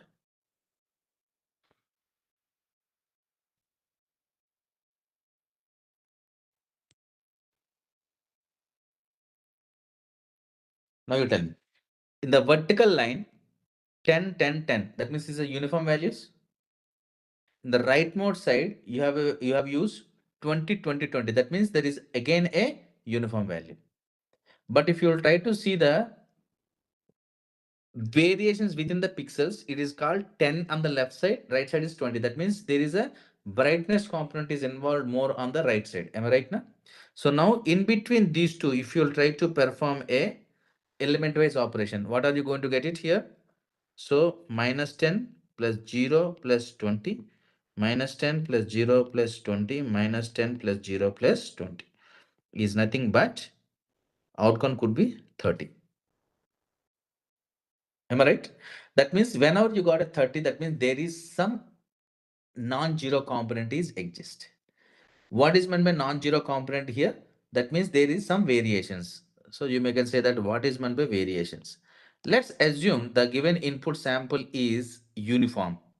Uniform means all pixel intensities are same. So whenever the all pixel intensities are same, then you are applying this vertical pivot operator or vertical Sobel operator, whatever it may be. Maybe for your reference, you can use the Sobel operator. So whenever you are performing this particular Sobel operator, what is actually happening? So this one I'm talking about. What is going to be happening between these two? -5, 0, 5, -10, 0, 10, -5, 0, 5. So substitute, submit up all the values, it has become 0. It means whenever you are trying to apply on any of the uniform region, you are trying to performing any of the edge detection, as the input itself is uniform, there is no non-uniformities exist, the outcome supposed to be again uniform. That is what the edge detection, because there is no edges are there in the given input sample. If the edges are not there or variations are not there, what your filter will going to detect? It detects nothing. Am I right? So that is what called non-uniformity. But so that is what called uniformity. What is meant by non-uniformity? At a given region, there are some values are changing. There is a difference like this. There is some difference. Now, this particular differences we need to observe. For example, like this. Now you have another color here, another color here. Now you try to see it. There is a pixel intensity variations are there. One is on the green color, another one is in the black color. So green and black are two distinct colors are there. So whenever you are trying to apply this particular operator on this particular region, you will get the non-zero values. I hope you're clear on this. Any questions so far? Please tell me. Any questions? Okay. So These are some of the examples as we can able to talk about input and horizontal Sobel, vertical Sobel, and so on. These are different operators we can apply to get the different outcomes. So as you can able to see, this is another set of filters which you can able to draw it from the literature. These filters also do the same thing. You can simply perform the convolutions to get the desired outputs. So I will not explain the concept of convolution in with the interest of the time. Let me go to the next interesting problem that is called quantum Sobel operator. So if you might be understood about the concept of edge detection and all, let us go for the quantum Sobel operator.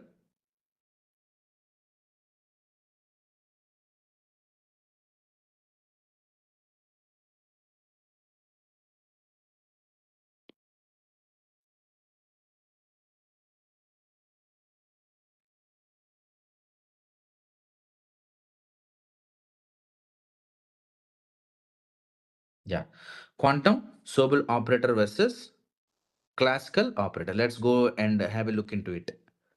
There you may can able to get a difference that okay, how the quantum Sobel operation as well as the classical Sobel operators are working. Okay, so main, as I said, the main purpose here is on the edge detection. So that will be our basic requirement. So we would like to go for the, it just need to be detected, right? Yeah. So in the classical Sobel, gradient based via convolutions, as the way we have done with the element based multiplication, the summation. And the second one is quantum Sobel. Here we are trying to use the concepts of phase based versus quantum embedding. So phase based, we are trying to do it with the help of the quantum embedding. By using this, we will take the decision. Now, this is my kernel. As you can able to see this Sobel kernels here. So -1 0 1, -2 0 +2, -1 0 +1. Similarly, vertical Sobel 1 1 0 -1, 2 0 -2, 1 0 -1. These are all the Sobel operator, Sobel kernels which we have already. Sorry, these are all the simple basic kernel, Sobel kernels, conventional kernels. So these kernels I have. Now you try to take an image. This is my image. Now in this image, what are the things? First one is a pixel called 100. The last one will be the pixel called 100. In between, there are some zeros are there. If you would like to see the relation between the two consecutive rows, there are some variations. But as you are trying to take the 3 cross 3 here, 3 cross 3 here, try to apply this particular horizontal Sobel operator as well as the vertical Sobel operator onto it. So as you can able to see this horizontal Sobel operator here, -1 -2 -1 0 0 0 1 2 1. That is called gx x. Y is nothing but my y is nothing but 1 2 1 0 0 0 -1 -2 -1. Right? Try to substitute here. Gx is nothing but -1 into 100, -1 into 100, 0 into 100. So 0 into 100. Again, 1 into 100. Just you can do the element wise multiplication. So 0 into -2, 0 into 0, 0 into +2. The last one will be -1 into 100, 0 into 100, 1 into 100. This is what gx. Similarly for the gy also, if you can able to apply here, once you do these element wise operations and summation, you got the 0. The last one will be gy. Gy is -1 into 100, 2 into 100, 1 into 100. So here you got something around a non-zero value. In between is 0 0 0, so 0 0 0. Last one will be -1 into 100, -2 into 100, -1 into 100. So whenever you are trying to multiplying with the positive values on the upper side and negative values on the downside, whenever you are summing up all, you are going to be ending up with the 0. So whenever you're trying to calculating the magnitude nothing but the amount of changes with respect to the x and y, if you consider 0. Because now this example, it is treated as a uniform region. Clear? But now the same problem, whatever you're trying to consider, okay, let me apply the same thing with respect to the quantum. So if you would like to apply on the quantum image encoding part, if you try to apply, let's take an example of 2 cross 2. 2 cross 2 means I have a pixel called like this. 2 cross 2 is nothing but like this. 2 cross 3 pixel, 100, 120, 130, 160, right? So represent this into form of a superposition state, that is quantum superposition state. So 1 upon 2, what is the position of this 100? 100 position is 0, 0. What is the pixel value? This is 100. Second one will be 0, 1, 120, 10, 130, 11, 160. So if you can able to observe here,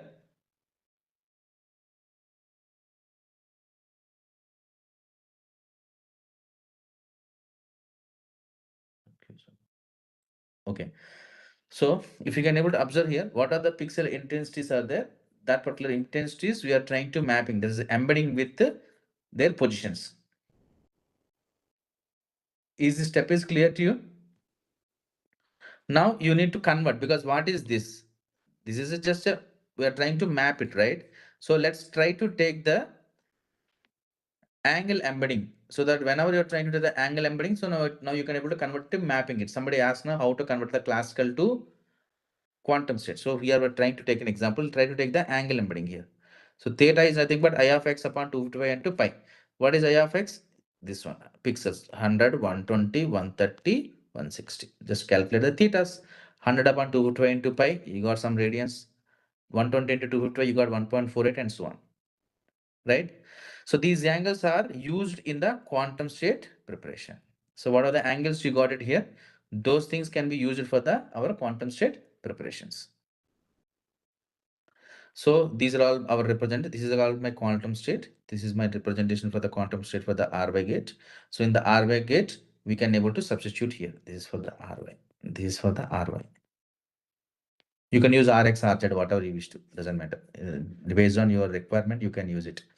So you got the theta values here. Substitute in this particular RY. So you can able to get the values. So this is what called the mapping. Like by using the angle embedding, you are going to just mapping the classical information to quantum states. Okay. Now you converted it into quantum state. Now how you need to identify the differences. Is there any edges are there or not? Now you would like to verify it. As you remember, this is our 2 cross 2. These are 2 cross 2. What is the pixel intensity? 100, 120, 130 and 160.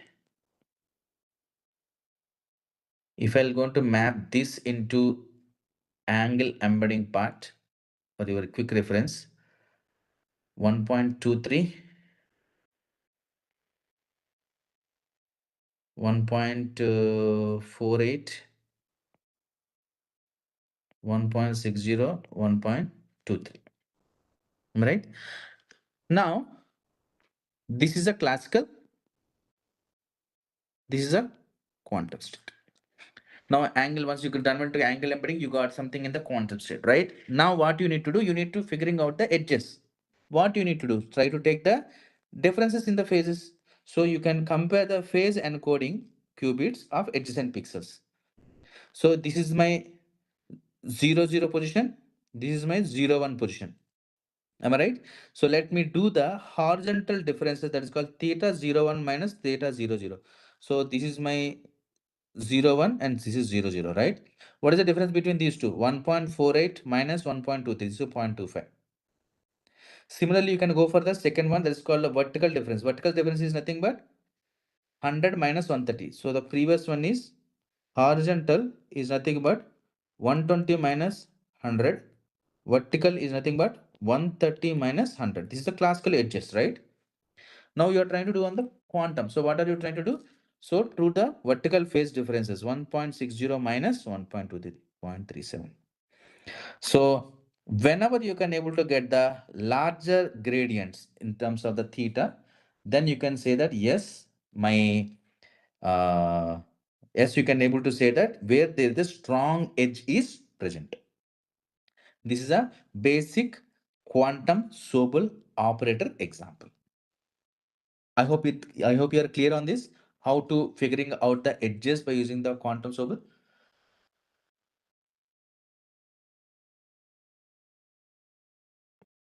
Now you may can ask a question. What is so special in this is almost as similar as a basic edge detection technique only. And your answer is yes, you're right. This is almost looks like a conventional edges or pivot or Sobel operator by however you're applying it. Same thing we are trying to applying by applying this classical information into quantum state, then you are performing the same task. But there is a small difference is there.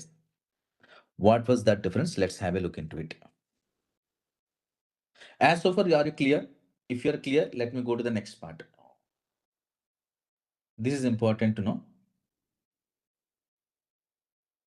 Diagonal differences also. Yes, of course, yes, you can do the diagonal differences. You can do whatever the differences you want to.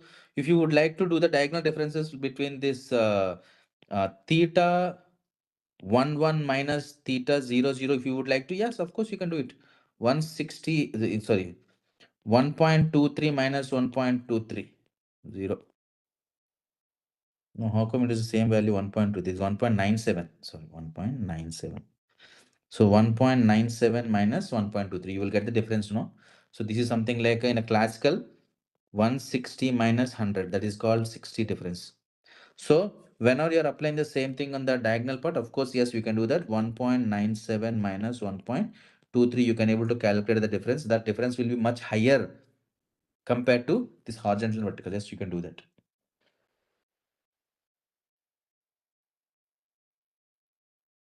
So can we reconstruct the edge points lost in an image with the help of the quantum? See, this is what our overall objective here is.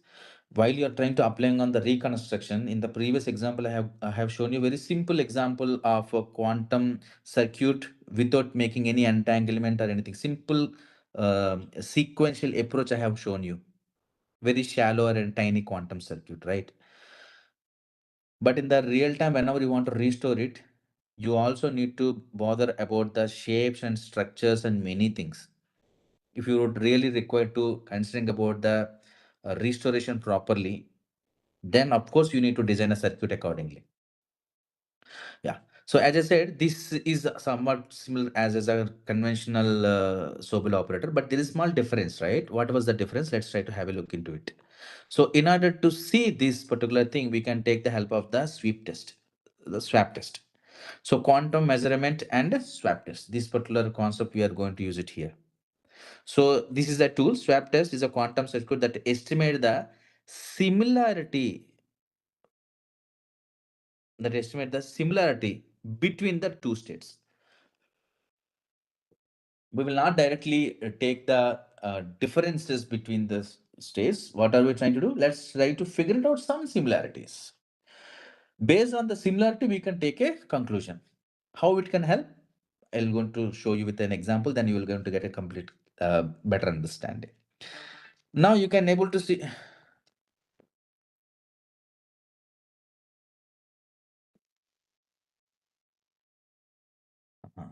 I'm in a class. I'll call you back. Okay. Yeah. So see what are we trying to do here is that we are trying to calculating the probability of measuring ancilla qubit state 0. So here I am trying to take the help of the similarities with the help of inner product and so on. Then I'm going to calculating the probability states I'm trying to measuring. How? Let's by using this. P of 0 is nothing but 1 plus psi square by 2. So how we can able to see it? So here if phi and theta are identical, let's assume these two are identical. That means same pixel brightness. Then P of 0 is equal to 1. If the both pixel intensities are same, that means uniform. Whenever this will be uniform, then this P of 0 will be is equal to 1. Whenever it is non-uniform, that means both the pixel intensities are 10 and 10. Then in such situation, whenever you're going to lose the angle embedding and so on, you are going to get the P of 0 equal to 1. If it is like 10 and 20, you are going to get a lesser than 1. Right? How you can able to do that? Let's try to see it. If they are orthogonal, then P of 0 is equal to 0.5. That means if it is 1 means it is more similar. If it is non-1 means it is somewhat non-similarity, some edges are exist. That is what this particular swap test is going to help us. Now let's try to take a simple example and let's try to do it. If the highest P of 0 states are similar, that means no edges. If P of 0 is different, that means there is some edges are exist. So let's take a simple example. As I said, in the previous example, pixel A, you got an angle embedding 1.27 for the intensity 100. Similarly, for the theta second pixel, that is called 160, that's a diagonal pixel. There you got pixel intensity is 1.97. Okay. So whenever you are trying to apply a simply the phase differences, that is where 1.97 minus 1.23, you got 0.74, right? Now you try to do the inner product with this. So there you can apply the cos square of theta delta theta by 2. So you can do the cos square of delta theta by 2 is nothing but 0.37. Just once you apply it, here you got 0.87. So what is meant by P of 0? That is called swap test. What it does? 1 plus similarity divided by 2. So 1 plus 0.87 divided by 2, you got 0.935. So whenever you are trying to use a 0.935, that means these particular things looks much similar. But actually, is it similar? No, because 160 minus 100. Whenever you're trying to take the relation between these two pixel intensities are edges. There is a differences, but how much the difference is? The difference, the magnitude variations are little bit. These 60 pixel variations, as compared to the pixels of 120 and 180. Sorry, 20 and 180. So whenever you're trying to use a 20 and 80, try to see this. Whenever you're trying to consider about the 20 and 80, sorry.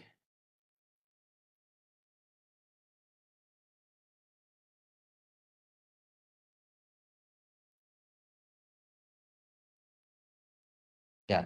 Whenever you're considering about 20 and 80, if you'll see logically, 180 minus 20 is equal to 160. Lot of difference is there. There is an extreme difference. That means there is a true edges are present. So try to do the same thing in the uh, by using the sweep test. What are you trying to do? Take the angle embeddings. You got 0.25 and 2.25. Try to take the difference between these two.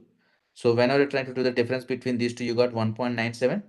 Calculate the inner product, you got 0.317. Substitute in your sweep test, you got 0.65.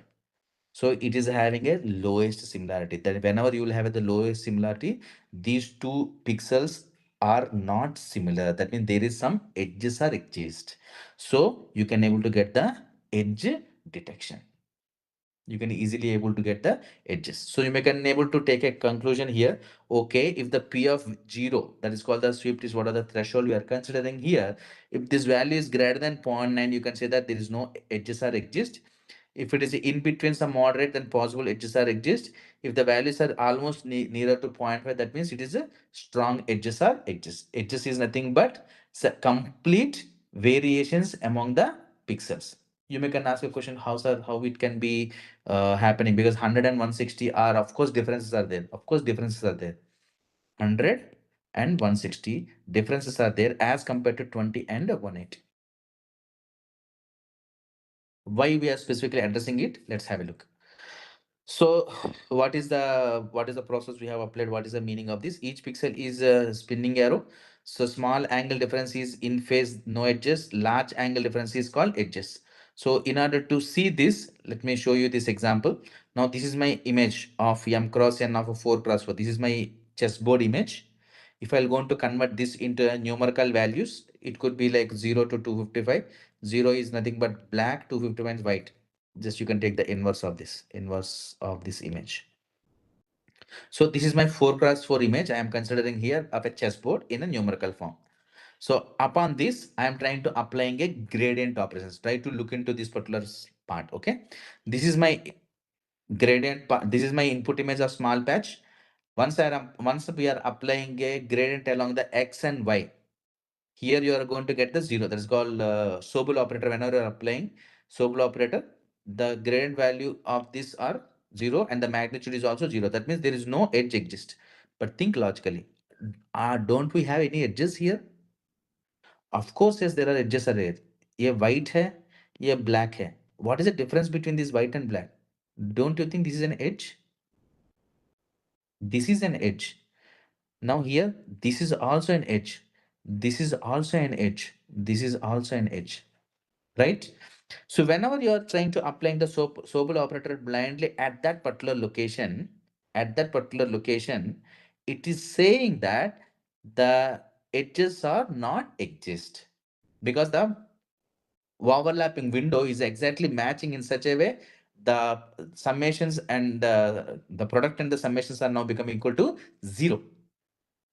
But if I would like to do the same thing in the quantum Sobel, are we going to get the edges or not? Let's have a quick look into it. So this is my phase angle with angle embedding. You know that 0 is nothing but 0, 250 is nothing but pi. So now I got the angles in between zeros and pi. So this is my R by gate we are considering. You can use R X, R Z, depends upon your requirement. Okay. Now this is my P naught value for the swap test. So P naught value, I need to consider it. Am I right? So let's try to see this. Initially, my values are 0 and 255. So theta 1 is 0, theta 2 is pi. The difference will be pi. So whenever the difference is pi, my inner product will be cos square pi by 2. So cos square pi by 2 is 0. That means P of 0 is equal to 0.5. So there will be edges are exist. So whenever you are applying the same problem in terms of the Sobel operator, here you got classical Sobel operator, the gradient is 0. That means it is saying there is no edges are exist. But whenever I'm applying with the quantum Sobel operator, it is saying the edges are exist. Because truly the edges are exist at this particular image. These are all my edges.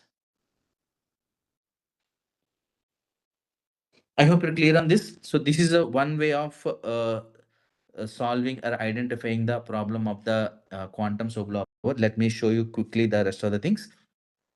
I can share you the slides. So this is my input image. This is my patches we can divide because as we said, you can get the global representation whenever you are going to use the quantum circuits. But if you would like to know the local as well as global representations together, divide this entire input sample into the patches. And for each patch, you can process it. Then you can take the decision. That is what we can call this as global as well as the local processing together. So this is another example of edge detection by using the quantum edge detectors. So this is some of the snippets here. I will share the slides. You can have a look into it. So this is one article which is widely available in the literature and downloaded by many people as the initial architecture. Input image, one of the CNN architecture. Once the CNN features are there, convert into one-dimensional vector. Then this will be your input features. You can Because call sir, it as. Yes, please. sir, screen visible नहीं है sir. Screen is not visible. Sorry. No, no, not shared sir. Okay, okay. Uh, this has happened just now, or it has happened from earlier? Just now, sir. Just now. Okay, okay, okay. Is it now visible? Yes, yes, sir. Yes, sir. Yeah, this is my input. These are all my CNN layers, convolutional layers. You can say convolutional layers. At the last, you are going to apply some flattening layer that will be considered the input features. And now you pass on to the quantum circuit. In the beginning, this you can see this. Here you can see this. These are all your input embeddings here. Classical to this is for classical called to quantum state representation. This is called conversion. Then these are all your variational quantum circuits. And this is your measurement. This is your output.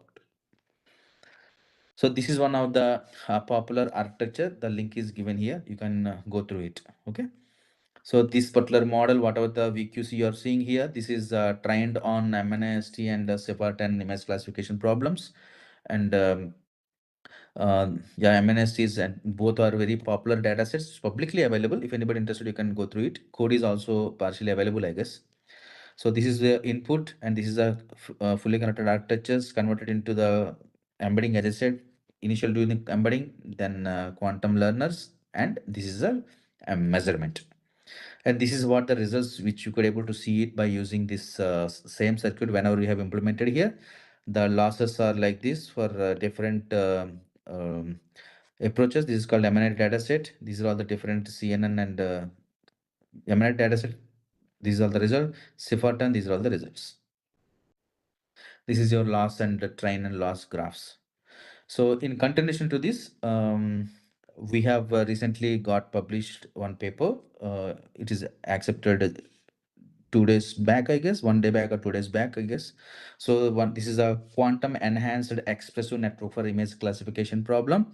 This has got accepted in one of the popular conference in this field of computer vision. This is called WACV, Winter Conference on Computer Vision, which is going to be held on March 6th, 2026. Okay, this is a simple architecture. Just I'm trying, as this paper got already published, so I'm trying to share this here. This is our quantum circuit. This is our feature extraction CNN module here, and this will be my output. Now you can see this, the input image as passed to one of the CNN architecture, and what are the outcomes of this particular 1 cross n. You got it, that particular 1 cross n you have passed it to quantum circuit here. What are the quantum circuit outputs? You got it. Once you have done a measurement, these measurements has given to the output classifier for the final predictions. This is what the simple architecture is. So what is this Fab1? Because this is a CNN architecture, as I said. So we have designed a small CNN layers here, convolution with recursive, batch normalization, activation, max pooling, and just you repeat it for 3 times. We want to develop a very shallow architecture here, pass it to the fully connected. That fully connected information can be passed here, right? So this is how the overall architecture internally will be looks like. This is your angle encoding, that is called embedding of the classical fully connected features to the quantum states. This is the rotational gates where the parameters are going to be learned. This is what called the entanglements. And here we have used one concept called the Clifford gate here. So after entanglement, what are the output we got it? We have passed it to one of the gates, the Clifford gate. Once these Clifford gates are sequential Clifford gates are over, again we have applied the rotational gates here, then again entanglement, finally measurement. The overall objective of this particular entire quantum circuit is to develop very shallow architecture, so that it can be used somewhere in the tiny devices. So this is which we have trained on one of the aerial data set, that is called fog1 and fog2 here. If you can able to see, these are all some of the results. The proposed hybrid quantum approach could able to outperform on the state of the art approaches, approaches, few including the quantum as well. So here you can able to see the parameters here. This proposed model is very light parameter, 0.085. That is 85,000 parameters only.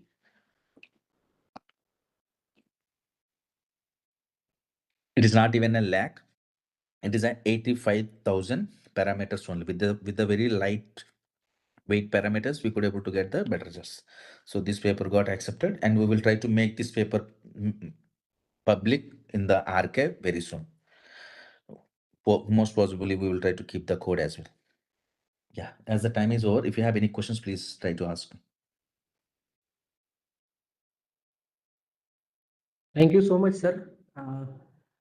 I would request participants, if you have any query or question, if you want any discussion, you may put it in the chat box, or will Yeah, if anybody having any questions, please feel free to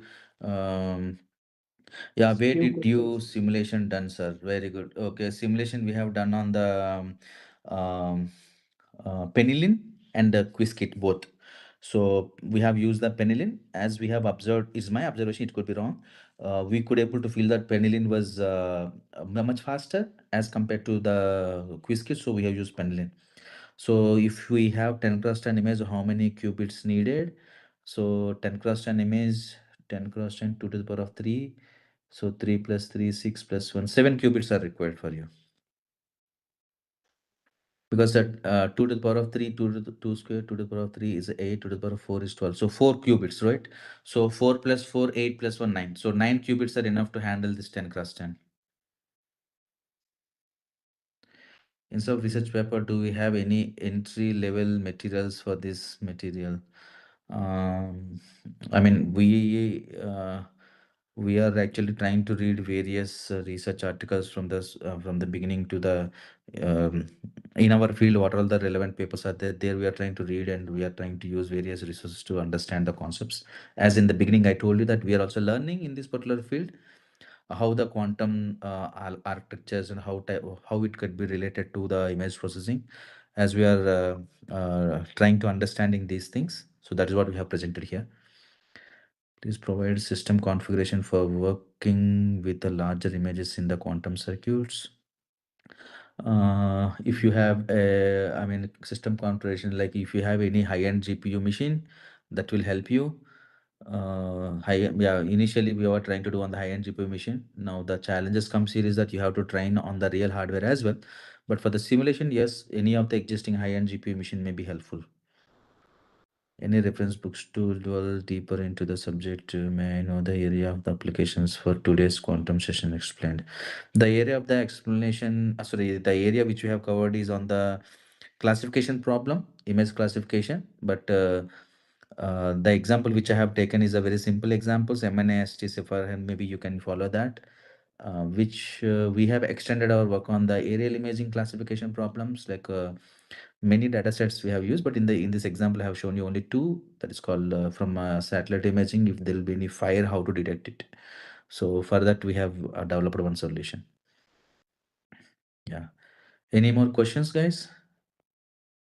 I think I might be covered a bit faster in some places and some slower in some places because of the time constraints. So there are no more questions, sir. So first of all, I thank all the participants for this engaging session and joining the session today. And definitely to our resource person, we are very much thankful for taking this insightful tour on the quantum perspective of this computer vision. And definitely this session would have been fruitful for most of the participants.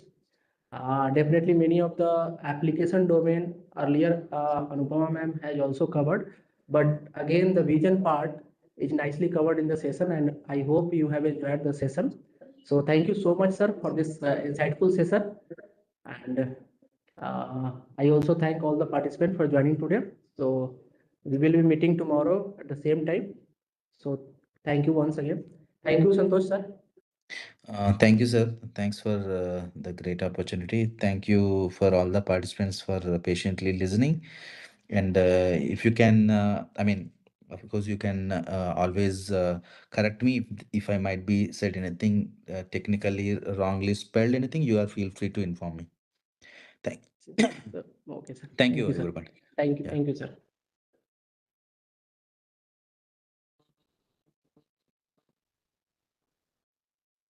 So may I Yes, sir. You may leave, sir.